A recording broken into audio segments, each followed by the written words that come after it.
Hi, this is Abul Hussain coming to you direct from London, the United Kingdom, and welcome to another episode of the SMMA Mastermind podcast, where we talk about how you can start or scale your digital marketing agency. Now, if you have not joined our Facebook group, make sure to find the link above or below this video, or go to smmamastermind.com. Now, with that out of the way, I have a very special guest joining me all the way from LA in the US. His name is Alfredo Lopez, and he is the founder of Icaros Co, an agency that specializes, a creative marketing and business development agency. So let's head over to Alfredo to find out more about what he does. Alfredo, welcome to the show. Thanks, Abul, for having me. I think it's a good opportunity to share some value with the audience, and I'm happy to dive right in. Well, I know you're a very busy man, so let's get cracking. It's taken a while to get you on here. So for the viewers who don't know who you are, how about a little bit of an introduction? Sure. So I would say my journey has been a little bit haphazard, but ultimately from a macro perspective, there's a kind of logic to it. I initially started as a teacher in the world of education. It's something that was embedded in me from an early age, that I wanted to teach. I wanted to share knowledge and be a source of, value. I was fortunate enough to work in education as a teacher for a couple of years, which was enough time, enough of a sample size for me to see that, this is quite not the right fit. It's quite not what I expected. And as many things in life, right, the reality is obviously different from our perception of it. And at that point, I remember having a conversation with my wife, where she asked me, well, what are you going to do now? Here I was jobless. Here I was without a plan. And the only thing that I'd known professionally as a teacher was no longer a viable option. And I remember just turning to her and very flippantly just saying, don't worry, because I'm going to go into marketing. Not knowing anything about marketing, not having any prior experience or having any connections or really any kind of lead into that world. But nonetheless, I was possessed with a great deal of desire and energy, and always had a sense that I could accomplish whatever I devoted myself to. And so I had a very kind of modest start. I started as a marketing intern. I worked my way up eventually to a manager. So I've always had capacity to lead people, to lead teams. And I think that propelled me forward, a lot faster, perhaps than most. At one point, I had a sales job where I quickly became a top performer. And it was a very happy accident for me, because I'd had no sales experience prior to that one job. And then I very quickly identified that, oh, wow, it just so happens that I have kind of a native talent for this, to speaking with people, building relationships with people. Beyond that, really, it's trying to connect with people at a human level. There's a lot of talk around sales and closing tactics and using psychology and, all of this kind of fancy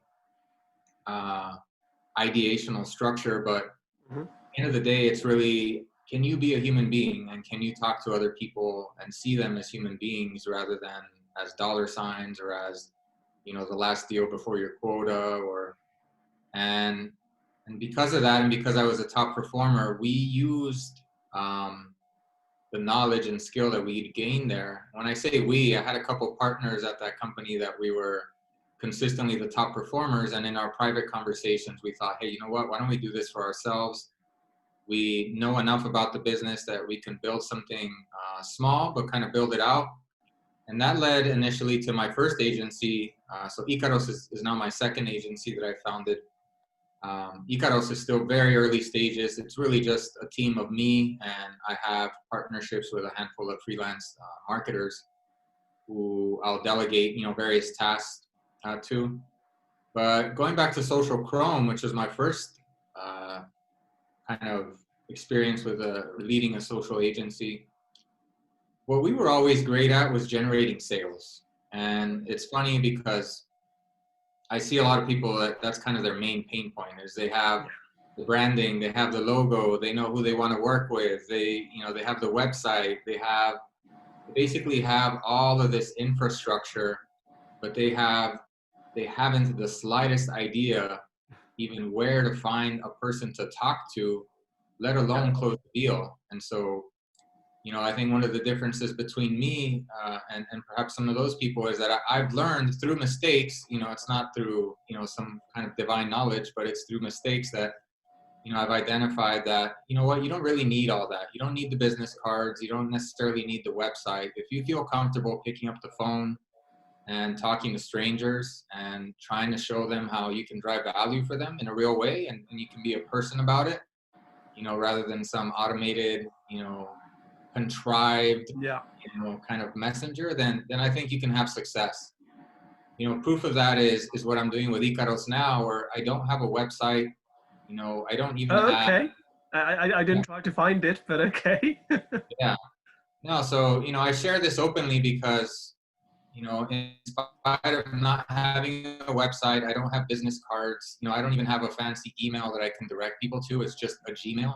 But what I do have is I have clients, and I have clients because, I think I'm not afraid to pick up the phone. I'm not afraid to send out messages and to really try to tailor them to the people that I'm speaking to. And I like to build relationships that way. And I think that in my conversations with a lot of other people who, I sometimes help or mentor, I say, look, you don't need all of that scaffolding.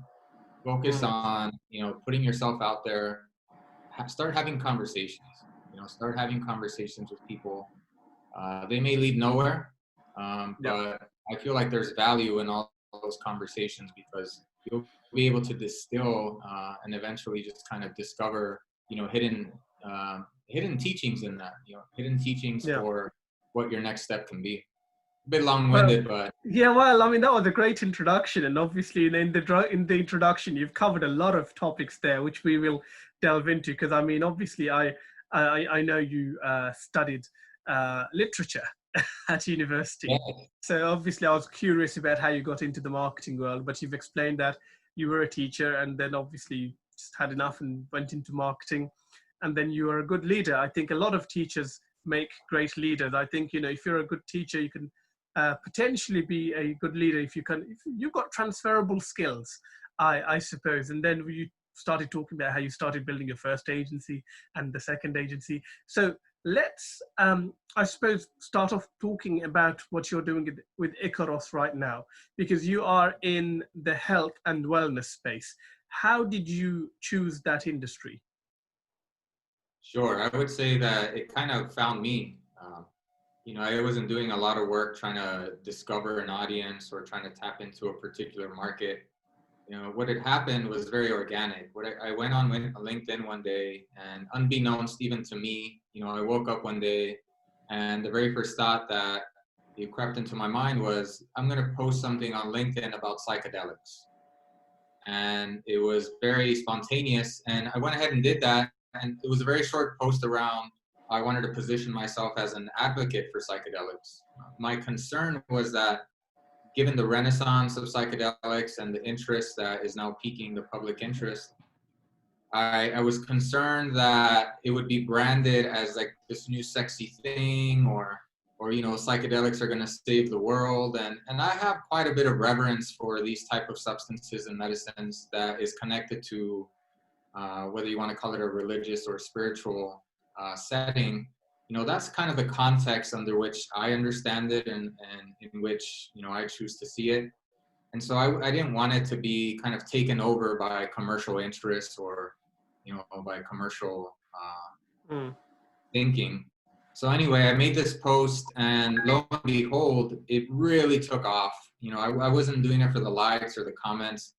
It's a post that took off organically. I didn't pump any money into it. And based off of that one post alone, I generated quite a bit of interest. It led eventually to podcast invitations, of which this is one, of which is the latest. And it led to other people like entrepreneurs and companies reaching out to me and saying, hey, look, we noticed that you have a background in marketing and sales. And it just so happens that you have an understanding of, this industry, this world, the world of, I'm calling it health and wellness, broadly speaking, but within that, and it gets even narrower, right? It's for companies and brands who are selling products like herbal supplements, functional mushrooms, adaptogens, CBD, and eventually probably things like psychedelics. And so it's a kind of a market, it's an opportunity that opened itself up to me based on that one post. So there's a kind of a bit of divine guidance in there somehow, where, like I said, I woke up one day wanting to write this post, I published it, and in the wake of that, it elicited all of this different interests. And just in conversations with various people, only because this part was I wanted to mention, in having conversations with people based on that post, that's when I identified this pain point. And the pain point was, oh wow, look, there's a number of companies, brands, entrepreneurs out there who they need marketing help. They just need support in either launching their products or moving more product, generating revenue. But they're having trouble not finding a strong agency. I think there are many strong agencies and very great options out there, but they're having trouble finding people that understand what they're about. And I think that's very important when it comes to building that rapport, right? Because it's not just, hey, look, I'm a marketing agency and here's my service offering. I mean, there's a lot of competition for that. But there's less competition for who you are as a person, because you can't really replicate yourself. You can replicate models and, service offerings, products, etc. But it's very hard to replicate yourself with all of your, various intricacies and knowledge. So I realized then that, oh, okay, well, one of the big value drivers in this case is myself, or my personal brand, if you want to call it that. How can I then leverage that to try and address this pain point that I had just now discovered? And you've again touched on quite a few topics there. I'm sure everyone who's watching will be curious. What did you actually say in that post? Oh, sure. Well, I mean, we could share with the audience. It should still live on LinkedIn. Effectively, what I was. How about a quick summary? What do you think? What was, the key thing within that post that got people to raise their hands and say, I want to work with you? Yeah, so what I did is I really wanted to draw a line in the sand and adopt a position. And that position was this, that I'm not a hippie, I'm not a druggie, I'm not looking to get high, I'm not looking to break the law. So I wanted to kind of destigmatize those stereotypes and say, look, what I am about is having the understanding that these substances can be powerful medicines, not only pharmacologically, but also spiritually and psychologically. Especially in a time like today where we wake up, and mental health, the issues with mental health have tripled last I saw, for things like anxiety and depression, just given the the global status quo. And so I think these are important parts of a balanced and harmonious life, which is, yes, be productive, yes, be physically sound. But, the reality is that many people fight silent battles, within themselves, whether their life is good or not. This is kind of an inner contradiction that I think we all experience. And so I wanted to just draw that line in the sand and say, hey, look, I'm a responsible person that cares about this topic, and I care about people. I'm trying to identify solutions that make sense and that are viable, that are not related to some, countercultural, radical, I really wanted to kind of destigmatize that and just say, hey, look, I'm just one guy, but this is my 2 cents. So, I mean, looking at the whole psychedelic space, right, a lot of us would have had, the only exposure we have had to that subject matter would be when we are reading a story online of how someone has tried to smoke a toad or something, right, in some forest under a shaman, and they've died. Or, you hear a lot of horror stories of these, tourists who try different things and then they pass away because they're with a tribe or etc. I mean, do you want to demystify what this whole psychedelics business is really about? I think in one word, it's about healing. I don't think that we realize to what degree we are fragmented as individuals. We falsely assume that we are fully put together and that we exert and exercise control over every aspect of ourselves, physically, emotionally, and mentally.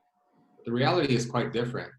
And the science quite proves this very easily, you know, that we are run and dominated by, you know, various subconscious beliefs and scripts, you know. Sometimes I know 𝗏𝗏𝗏𝗏𝗏 calls these invisible scripts, you know, that they exist in our mind and they kind of operate independent of our critical thinking sometimes. And so these substances, what they do is they temporarily press pause on your normal everyday conditioning. You know, so, you know, you and I just met, but I know that you have a concept, an image of yourself, a history, you have a network of people you know, you have a set of likes and dislikes, a set of interests and things that repel you, you know, but all of this becomes a kind of conditioning, a kind of image and story that we continually repeat, and we call that ourselves. Very often that does not match what our reality actually is. And so what psychedelics can do for the right person, because I would not recommend them universally. I think there are some people who should be screened out of that type of experience. But for somebody who I think is, you know, a good candidate for this type of experience, what they do is they effectively press pause on your normal everyday conditioning, and they allow you to take in far more of yourself. All those things that we kind of sometimes repress or, you know, shove down deep down in the bottom of something, you know, perhaps things from last year, decades ago, whatever the case may be, these things start to kind of surface and pop up to your perception, and it's sitting with that, and it's being with that, and really the feeling of it that allows for healing. You know, it's not necessarily the substance itself. The substance creates the conditions in which you can now heal yourself. Why? Because you are facing and you are looking to sit with, you know, this previously invisible pain, but which was somehow filtering through in your experience. And this experience that you have, do you have it with a guide, or do you, or a shaman, or someone who's around you, or is it as in you ingest something and then you're left to your own devices? So I think that really depend on, you know, my response to that would really depend on who I was speaking to, you know, but I would say that for the average person, you know, I would recommend a guide of some kind, whether you want to call that person a shaman or a sitter. You know, there's sometimes they're called a sitter, somebody who understands the nuance, the potential benefit, but also the inherent risks involved, because there's a level of exposure. Somebody that has been on journeys themselves so that they're prepared to curate as much as possible a positive experience for the person that's tripping. Now, for somebody else that's a little more experienced, you know, I myself am a little radical sometimes, so I've done it myself, by myself, you know, like in the forest, and I would not recommend that. You know, I had a very powerful and shocking experience, but nonetheless, I think it proved valuable. But in the moment itself, it was quite shocking and a bit overwhelming. I could have benefited from having either another person there or a guide there, you know, but so it really depends. But, you know, this is, it's nothing to trifle with. I think people who approach these things should have a serious intention and should have serious motivation for doing so. I understand there's a whole group of people who their interest is recreational. Yeah. And I suppose that's okay. Like, I want to respect and be open to various approaches. But I don't know that I personally would recommend for people to just recreationally go out and you know, and try these. Yeah, yeah. Well, I mean, as you can imagine, most of these substances are banned in most parts of the world, and which kind of brings me back to business here.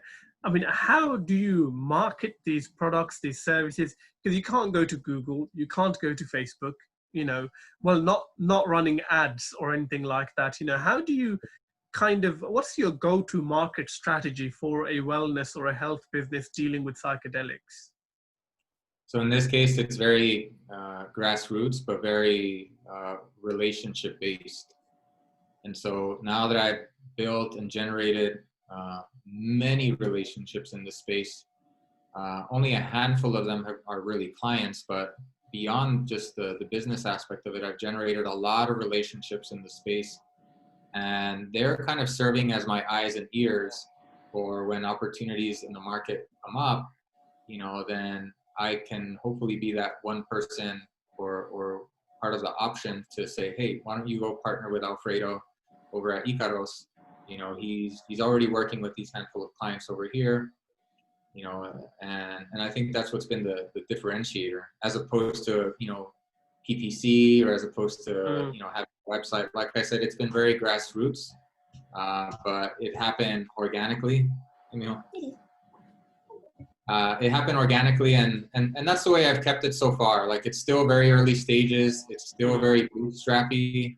It's still, like I said, a team of one. I wish I could scale myself, but I need to start, hiring people to delegate some of this work, because it's getting to be a bit close to my capacity. Yeah. So I know that that's different perhaps than the common approach, where it's like, there's a concerted effort and strategy to go out and generate business. In my case, it's been a lot of, word of mouth, referrals, and having these type of conversations, not necessarily always with the intention to close business, but on the contrary, to just build relationships, which eventually have led to closed deals. Well, I mean, I suppose you're not the only person in this boat, because there's a lot of industries that can't rely on paid advertising, and they need to work on building relationships, getting out to the grassroots community, working with influencers who are tapping into those communities. Now, you mentioned, obviously, you were quite good with sales when you got started. You just picked up the phone. What was your magic formula? Well, I needed to feed my family, and so even though I was completely, I don't want to make it seem like I just slalomed my way into the workspace and started closing deals like the Wolf of Wall Street or something, I really struggled, and I really panicked and was overwhelmed in the beginning, because, as I mentioned, I knew nothing about sales or that world. What I knew was how to communicate. What I was good at was speaking with people and building relationships and generating trust.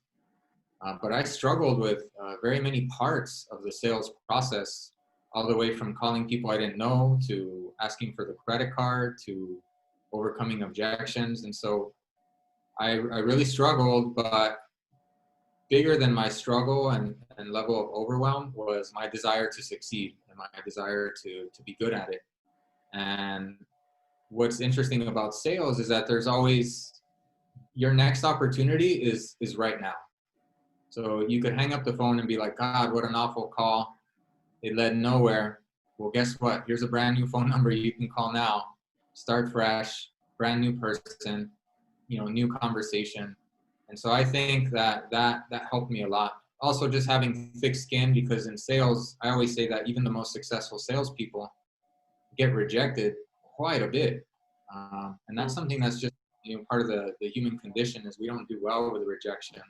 And so a lot of it was just learning to overcome some of these, inbuilt behaviors, learning to overcome rejection, learning to overcome the fear of picking up the phone, learning to overcome the fear of, oh, I don't want to be asking for money, right? Like there's that whole invisible belief of, I don't feel comfortable, taking people's money. Well, you're not taking people's money. You're not robbing them. You're offering them a valuable service that is going to generate something for them. They need to be able to see that value first. There's nobody that's just going to hand over money. You have to show the value and prove to them that you are, a person of integrity, a person of work, and that you're willing to deliver on this promise. And so I really struggled, but ultimately, I think my desire to be successful, kind of pushed me through to the other side, and I just took it a step at a time, but I've always been very aggressive with my learning. And so whenever I devote myself to a project, I want to kind of shine and be the best I can be. Mm-hmm. And I mean, I can't believe how quickly we're running out of time, because this has probably been one of the most interesting conversations I have had in weeks. So final question to you really is, someone who is watching this, who are starting their agency journey. They might be a freelancer, or they just want to kind of jump in with both feet. What would you suggest they do to very quickly go out and create revenue? Yeah, so I always say this to people. I say, you're not in business until you have at least one client. You know, it doesn't matter if you have the website, it doesn't matter if you have the cards or the logo or the this or the that, or you wrote 48 blogs, you know, for your site. If you don't have one paying client, you have a creative project, you know. And so I say that until you get that first check, until you get that first payment. So I would, and break it up into small pieces, right? Because it's not fair to say to somebody, well, go get a client, right? Well, go close a deal. Well, you know, how the F do I do that? You know, well, start by picking up the phone. You know, start by practicing, you know, in like a 1-minute pitch as to, you know, what is your essential value proposition? You know, what is it that you offer? What can it generate for the person? And also, who are you as the person to deliver on that promise? You know, so try to iron those things out first. Like, who am I? Like, what kind of person am I? And who am I looking to work with? And then what is my effective value proposition? What is something I can go out to people and say, hey, look, I provide XYZ for people like you. And here's how it has helped, you know, people like you in the past. And then asking questions, getting to know people first, listening more than speaking, and then asking questions more than trying to sell. And then I start to realize that if you can do those things effectively, the deal starts to close itself. You know, you start to kind of hear it in the other person's voice. You start to see it in their eyes where they're like, okay, there's trust here. There's a relationship here. If you make a friend, you make a sale. We used to say that at our agency, make a friend, make a sale. So when we would train the salespeople, we wouldn't say, hey, go close deals. We'd say, hey, go make friends. Go have conversations. That's great. Yeah. You know, go talk to people, you know, tell them a joke. They're in a bad mood, tell them a joke. And then say, you know, we wish you, you know, have a better day, and maybe we can talk another time. But I think just being human is enough. But it's cliche to say it, but it's actually quite a tall order, you know, for us to realize. Awesome. Well, thank you for that tip. You know, make a friend, make a sale. I think I need to put that somewhere on the video title. On that note, Alfredo Lopez, thank you very much for your time. Abul, thank you so much. I really appreciate the invite. It's been great getting to know you. I look forward to keeping in touch.